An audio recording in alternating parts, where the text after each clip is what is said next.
We showed that the vapor machine is not a good tool, and we showed that the sheep is not a good model. So what do these guys really know anyways? After all, this is a dental issue. This shouldn't be handled by medical schools. This shouldn't be handled by biologists. No. This should be handled by engineers, okay? And that's what you have happening. What you have happening is you're having the opinion of organized dentistry worldwide being severely challenged by scientific data. Now, in science, the data stands until someone does an experiment and proves it wrong. These experiments were published in 1991. It's now 1994. My question is, why hasn't the American Dental Association had some of its people replicate the research and publish their data showing that all this is wrong? If they have replicated it, they probably found that we were right. Because you see, another group, unbeknownst to us in Denmark, did the same thing with the monkey, except they didn't use radioactivity, and they put in amalgams. And they let the monkey go for a whole year.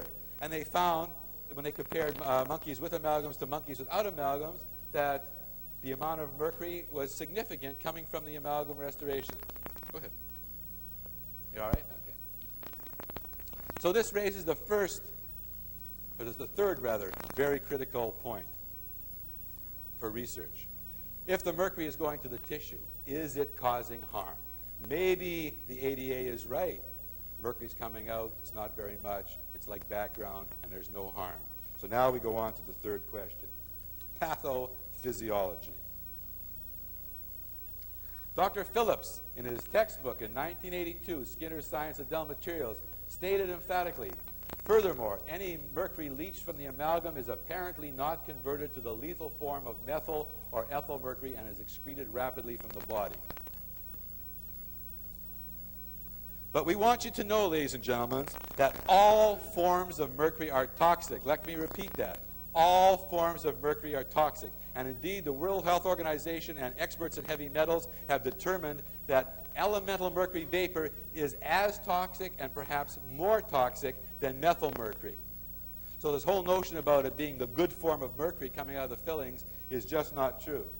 Indeed, if you look at this graph that we've put together, in which we will be probably publishing in a paper soon, if you look at elemental mercury vapor, which is odorless, colorless, and tasteless, most of it is absorbed through the lungs, into the blood, across the blood-brain barrier, into tissues, into red blood cells, and it has no charge. In the tissue, it's converted from its non-charged form to its Hg+2 charge by catalase, which takes off 2 electrons. Now you have a reactive molecule. You see, Hg0 has no charge. It's not looking for electrons. But once it becomes Hg+2, it then starts to look for something to attach to fill its outer shell. Remember the chemistry? And it's looking usually for sulfur. And sulfur is found in enzymes and in proteins. Elemental mercury is most harmful when it's in its vapor form, because it's absorbed through the lungs almost 100%, right? And it's odorless, colorless, and tasteless. Inorganic mercury, such as mercuric chloride, is absorbed to some extent in the lung, in the stomach rather, and much of it is excreted. But it too, once it gets into the blood, will be looking for sulfur to attach to. And other things like organic mercury, which is mercury attached to a carbon. The most well-known is methyl mercury, which is right here. It gets biotransformed too. The methyl group gets taken off, and it becomes Hg+2. In other words, every form of mercury that you're exposed to and gets into your body, finally at some point or other gets converted to Hg+2. It's only once it gets into your body and gets converted that the real toxicity shows up. Some forms of mercury are more toxic than others, not because of their inert toxicity profile, but because of the rate at which they get absorbed into tissues. Elemental mercury gets absorbed like almost 100% through the lung. These other forms don't get absorbed nearly as well, and there's a lot of excretion. So please understand that what we deal with in the dental practice, every time you cut out an amalgam, you are at risk. Your dental assistant is at risk. Your patient is at risk. The people 4 floors up are at risk, because it's getting absorbed into the air circulation system of your building. But in the ADA news to the patient on January 2nd, 1984, they said that when mercury is combined with the metals used in dental amalgam, its toxic properties are made harmless. Isn't that wonderful? All right. Mix mercury with the other metals, and instantaneously, it no longer has any toxic properties. They went on in 1990 to reaffirm that and expand that. When mercury is combined with other metals, such as silver, tin, copper, it reacts with them to form a biologically inactive substance. Where's the where? How in God's earth can anybody say a biologically inactive substance when you place it into the human mouth and people grind the hell out of it? When the most volatile metal on the face of the planet, the only metal that's liquid at normal room temperature, and with 1 degree change in temperature, it increases its vaporization pressure by almost 10%, I think is the number. How can we assume that this mass of material sometimes becomes biologically inert? The girders in this building are rusting as we speak. The bottom of our cars are rusting. How can we think that in a corrosive environment with acids and bacteria and oxygen tensions and hots and colds and acidics and basics going through there all day long, how can we assume that a material is going to become biologically inert?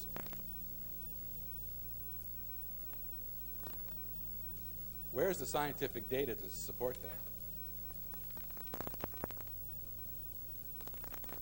So that premise that I just shared with you violates all the laws of physics and chemistry. There's not one law of physics and chemistry that will support that approach at all. So we decided, all right, since mercury collects in the kidneys of the monkey and the sheep, that probably a likely place to look for toxicity or for pathology would be the kidney, right? That's why we did those previous experiments. And we know from studying mercury of other types, of other exposures, like Minamata and occupational exposure and dentists and things like that, that kidneys is a likely area where mercury causes problems. So we did a research experiment at our institution where we took amalgams, ordinary plain amalgams, no radioactivity, and we put it into some sheep, and we analyzed their function of their kidneys. Excuse me. We analyzed their function before placing the amalgams and after placing the amalgams. And here's what you find. We use an inulin test. Inulin is a standard test for measuring the glomerular filtration rate. Those of you who remember your physiology will remember glomerular filtration rate. Your kidney is like your oil filter. When it gets clogged up, your blood gets toxic. So what we're looking at is we're looking at the efficiency of the filter when you do a glomerular filtration experiment. We had two groups of sheep. One group of sheep, there were 6 of them. These are the solid bar. We placed amalgams, the full complement of amalgams, occlusal biting surface amalgam. And another group of sheep, there was 2 of those. We did the same preparation, but instead of putting in amalgam, we put in glass ionomer base cement. And these animals were tested prior to the placement of their amalgams for GFR. And as you can see, the standard error of the means overlaps between these 2 groups, meaning that statistically speaking, there's no difference between this point and this point. So there's no difference between this group and this group prior to placing the amalgams. So a sheep without amalgams is a sheep without amalgams. Then you put the amalgams in, and they chew for 30 days. And what you find is that after 30 days in the sheep, there's a 50% loss in glomerular filtration rate. The oil filter has lost 50% of its efficiency. Everybody follow? But in the group that had the glass ionomer base cement restorations, there was statistically no difference, because you see the standard error of the mean overlaps the standard error of that mean. So statistically, these 2 points are not different. This point and this point are statistically different because the standard error of the mean does not overlap the standard error of the mean. Indeed, when we took these sheep out to 60 days, they showed the same phenomenon. It was still occurring. So this was your first evidence in sheep that there were kidney problems because of amalgam mercury. Now, sheep is an exacerbated model. We make no claims that it's not, but it's interesting that if things are true in sheep and true in humans, that maybe to some lesser extent perhaps, or maybe even to a greater extent, who knows, that similar phenomena are occurring in humans. One would tend to predict that based upon science. And several other things happen. When you look at profiles of the plasma and profiles of the urine, two things occurred that were statistically significant. Number one, in the sheep's urine that had the amalgams, if you look at before amalgam versus after amalgam, you will see that the sodium level increased. In other words, the longer the sheep had the fillings in their mouth, the more they excreted sodium. One of the functions of the kidney is water balance, right? Sodium balance, right? Remember all that work you studied in first year physiology about the proximal tubule being where, in Henle's loop and all that, where the sodium's reabsorbed? That's critical. What's happening in these sheep, where the diet is controlled and they're not getting too much or too little salt, is that they start to lose salt. This is not good. The animals that didn't have the amalgams did not lose sodium, but the amalgam animals did. And the other thing that happened is that albumin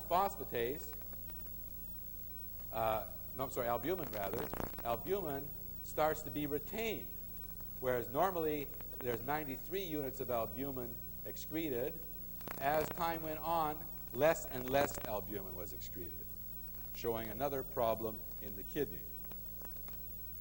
Now, albumin is of a molecular size that just so much of it manages to sneak through the filter. So what this is suggesting to us is that something is happening. Either the filter is getting clogged or the hydrostatic pressure in the kidney area is dropping, and so consequently it's not being excreted. It's being maintained. This evidence is consistent with other evidence published by Zallops, showing that the proximal tubule is the primary site of mercury accumulation in the rabbit and the rat. And the proximal tubule is well known to be the primary site of sodium reabsorption.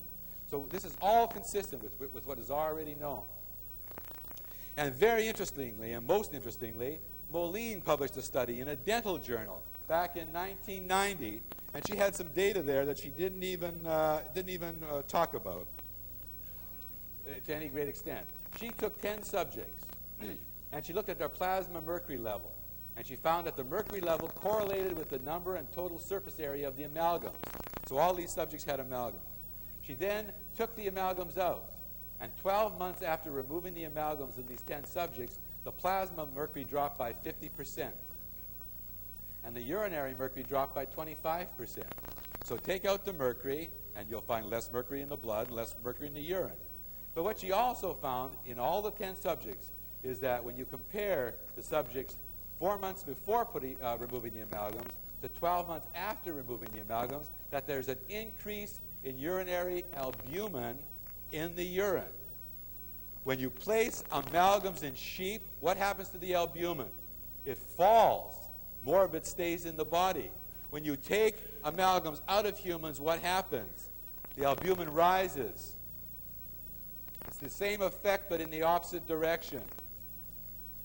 I put it to you that this is extremely solid evidence that some pathophysiology is occurring in the kidney. Are these people dying of kidney disease? No. You take 90% kidney loss before you'll have kidney disease.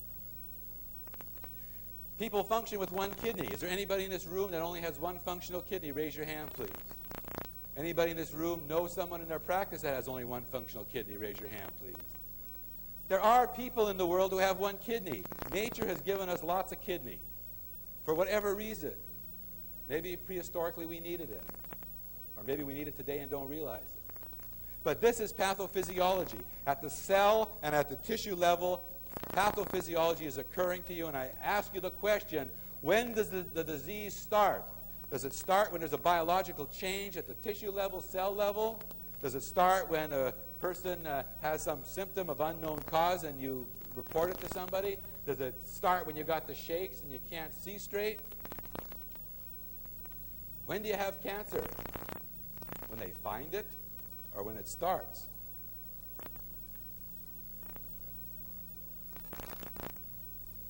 So, one form of pathology is kidney pathology. Another form of pathology has to do with antibiotic resistance. And this was work done by Dr. Summers and ourselves.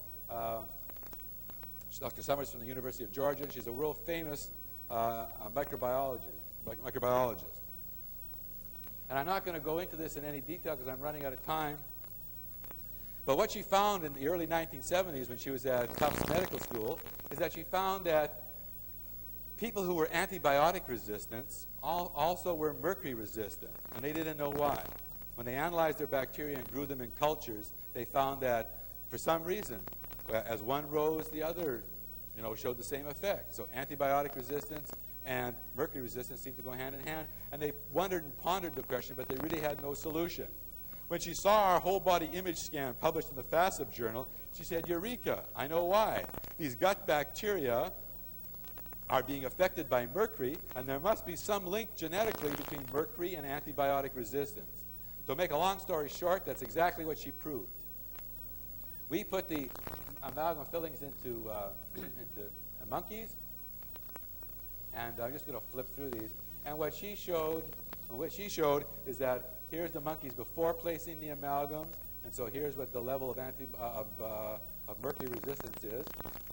Day 0, we place the amalgam, and you can see the mercury resistance in the bacterial flora of the gut of the monkeys rapidly rises, starts to drop off. At this time, at week 8, is when the amalgams were removed, and the removal process caused the whole thing to go again. That's mercury resistant. And then when she looked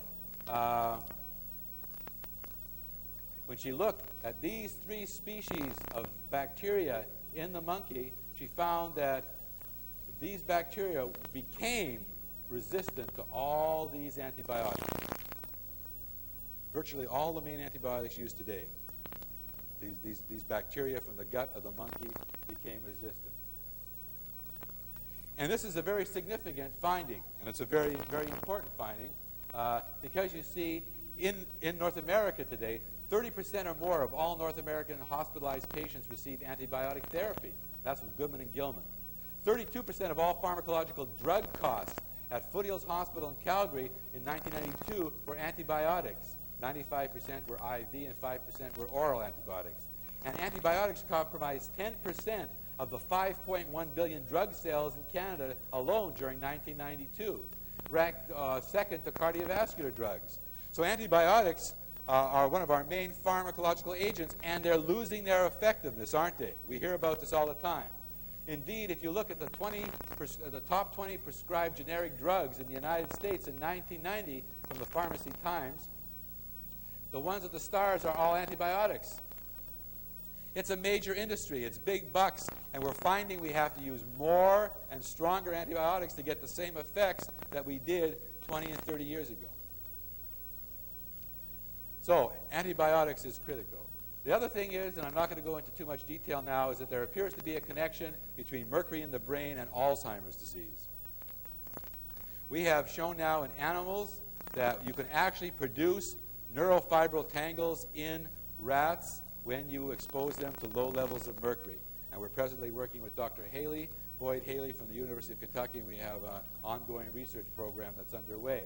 And we've actually, between his institution and our institution, have documented the actual biochemical pathway. Aluminum doesn't produce the Alzheimer's lesion. Only mercury does. I'm just going to flip through this. So, dental amalgam is the major source of mercury exposure. Dental amalgam vaporizes into mouth air. Amalgam mercury vapor is inhaled and swallowed. Amalgam mercury distributes into the body tissues. And amalgam mercury alters cell functions. All those are scientifically well-established medical facts. And we have to stop doing dentistry the old way. It's time to step up. It's time to become dental physicians. And we are struck today with the controversy. The dental amalgam issue is over.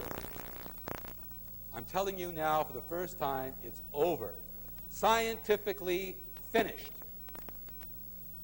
The only thing that's left is to determine how extensive the problem is. And the only thing that's left is a debate between the heretics and the Orthodox establishment. It's over. There's over 20 medical schools now that I know of that are doing research in this area. And if organized dentistry thinks that they can sweep this under the carpet or it's going to go away, no, no, no, no, no. And we will have to suffer the slings and arrows of outrageous fortune for the next while as they try and pick us off one at a time. But for what reason, I'm not sure. Instead, they should get on the bandwagon of science. And this brings me to an important point. Our academy has grown phenomenally. And we have a very diverse group of people. It's important that you go back and reassess your practices and make sure that you are relying on science. I'm not against alternative therapies. From alternative therapy has come sometimes good things. But you are licensed dentists, and there's an expectation. And just because our establishment colleagues can say amalgam is safe because we used it for 150 years and get away with it, doesn't mean that they should, doesn't mean that they're going to continue to, and certainly doesn't mean that we should. So go back and think about some of the things you do. If you can find some scientific basis for it, however small it is, some real good research to support you, then I'm on your side. But I'm the same as almost 95% of the dentists out there. I'm a traditional dentist. The only thing really that I don't believe in and don't do in my practice is use amalgam. I am not alternative in any way, shape, or form. And I'm a firm believer in science. And we have many more issues to fight over besides amalgam, to spend our time staying active than to worry about some of these extraneous technologies that may or may not be useful. If you want to do it, I give you my blessing and say it's up to you, but you're putting your license on the line, as you will hear this afternoon. So, for any of you who think that parts are parts, your car is ready. And I trust that you will join the original 13 founding members and help us scientifically bring dentistry into the next century. Thank you.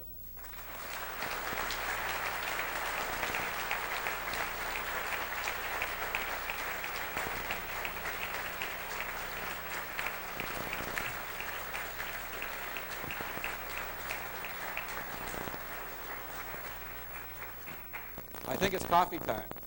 No, not yet. All right.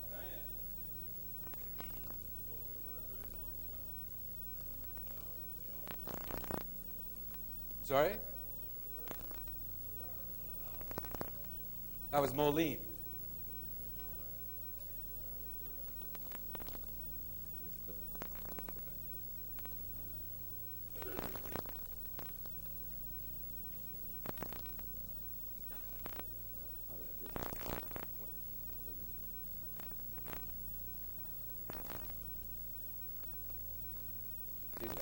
At the end of the day, we'll have a speakers panel, and that all of the speakers will be gathered again to the front podium so we can exchange questions and deal with these kind of issues. The kidney work that we talked about was Moline et al., Acta Odontologica Scandinavia, Volume 48, 1990.